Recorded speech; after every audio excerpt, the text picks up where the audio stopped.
વાવ બેઠકની ચૂંટણી રાજકીય અખાડો બની ચૂકી છે। એક તરફ માવજી પટેલને ભાજપે જ ઊભા રાખ્યા હોવાનો દાવો છે, બીજી તરફ ગુલાબસિંહ અને ગેનીબેન ઠાકોરના પણ વિચાર ભેદ જોવા મળ્યા। એમાં પણ ભાજપે માવજી પટેલ સહિત 5 ચૌધરી આગેવાનોને પક્ષમાંથી પાણીચું પકડાવતા જ માહોલ ઓર ગરમાયો। શાબ્દિક યુદ્ધ એટલી હદે જામ્યું કે ચરમસીમા વટાવી દીધી। પક્ષ વિરોધી પ્રવૃત્તિ બદલ માવજી પટેલ, લાલજી પટેલ સહિત 5 આગેવાનો સસ્પેન્ડ કરાતા માવજી પટેલે કહ્યું કે હું ભાજપની મહેરબાનીથી નહીં, પ્રજાની મહેરબાનીથી જીવું છું। અમારી પાસે કોઈ હોદ્દો નથી, કોઈ પદ નથી, ભાજપે કશું આલ્યું નથી અને અમારી પાસેથી શું લે એને એના સિવાય બીજું કશું છે ને, કદી આપ્યું નથી।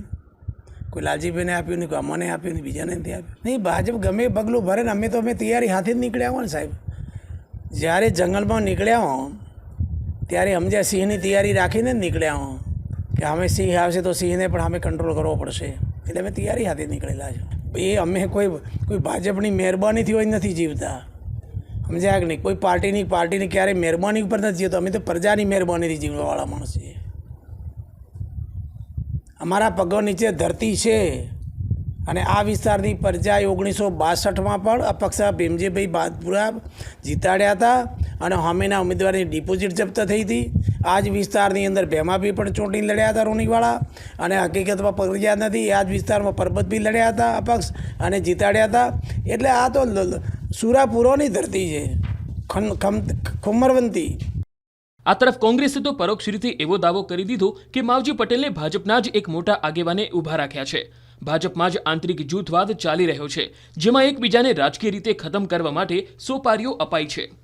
મત માગી રહ્યા છે ને હવે જ્યારે પ્રચાર પ્રસાર અંત થવાનો એક જ દિવસ બાકી છે ત્યારે સસ્પેન્ડ કરવામાં આવે, એટલે હું માનું છું કે સસ્પેન્ડ કરવાની સાથે સાથે ભારતીય જનતા પાર્ટીના નેતાઓને એ પણ ખબર હશે કે માવજીભાઈને ઊભા રાખવા પાછળ કોનો હાથ હતો, કોના આશીર્વાદ હતા અને કોના બળ પર માવજીભાઈ ચૂંટણી લડે છે, એ કદાચ તપાસ કરાવશે તો ભાજપની જે આંતરિક લડાઈ છે, એકબીજાને પાડી દેવાવાળી લડાઈ છે, એની પણ માહિતી કદાચ જો નહીં હોય તો ભાજપના મોવડી મંડળને મળશે। પણ વાવની જનતા તો સારી રીતે જાણી ચૂકી છે કે માવજીભાઈ પાછળ કોણ છે, માવજીભાઈ કોના કહેવાથી લડતા હતા, માવજીભાઈને કોનું સમર્થન છે અને ભાજપમાં કોણ કોને પાડી દેવા માટેની સોપારી લીધી છે એ વાવની જનતા સારી રીતે જાણી ગઈ છે। ગેનીબેન ઠાકોર તો એક ડગલું આગળ વધી ગયા। તેમણે કોઈનું નામ ન લીધું, પરંતુ તેમની વાતમાંથી જે અર્થઘટન કરાઈ રહ્યું છે એ પ્રમાણે તો સ્વરૂપજી ઠાકોરને ટિકિટ ક્ષત્રિય સેનાના પ્રમુખે અપાવી છે, મતલબ કે અલ્પેશ ઠાકોરે અપાવી છે, અને બીજી તરફ અપક્ષ ઊભા રાખીને સ્વરૂપજી સાથે દગો કરવાનું કામ કરાઈ રહ્યું છે। જો એમને સસ્પેન્ડ જ કરવા માટેની વાત હોત તો જ્યારે એમણે અપક્ષમાં ફોર્મ ભર્યું એના બીજા દિવસે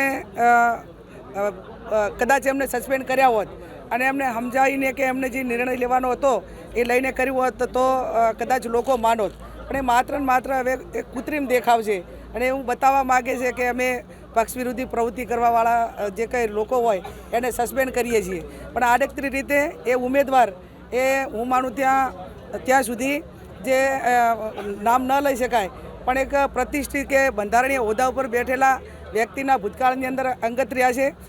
એ જ વ્યક્તિએ 2022માં એમના સમાજને એક જ હાકલ કરીને ભારતીય જનતા પાર્ટીને 90% વોટ અપાવ્યા હતા। આ જ ઉમેદવાર હતા અને એ જ ટિકિટ હતી ને એ જ પક્ષ હતો, તો દોઢ વર્ષની અંદર એ જ ઉમેદવાર માટે અને એ જ પક્ષની ટિકિટ માટે આવડી મોટી નફરત શા માટે? એટલે હું માનું ત્યાં સુધી એમની એ રણનીતિ છે અને એમની રણનીતિના ભાગરૂપે એ એમને જે કાંઈ કરતા હોય એમને મુબારક, એમાં અમે કાંઈ કહી શકતા નથી, પણ હું માનું ત્યાં સુધી ઉમેદવારને ટિકિટ અપાવીને આ રીતે એમની હાથે દગો કરવાનું કામ એ એમના અંદરો અંદર ભાજપના આગેવાનો, ભાજપના લોકોએ કર્યું।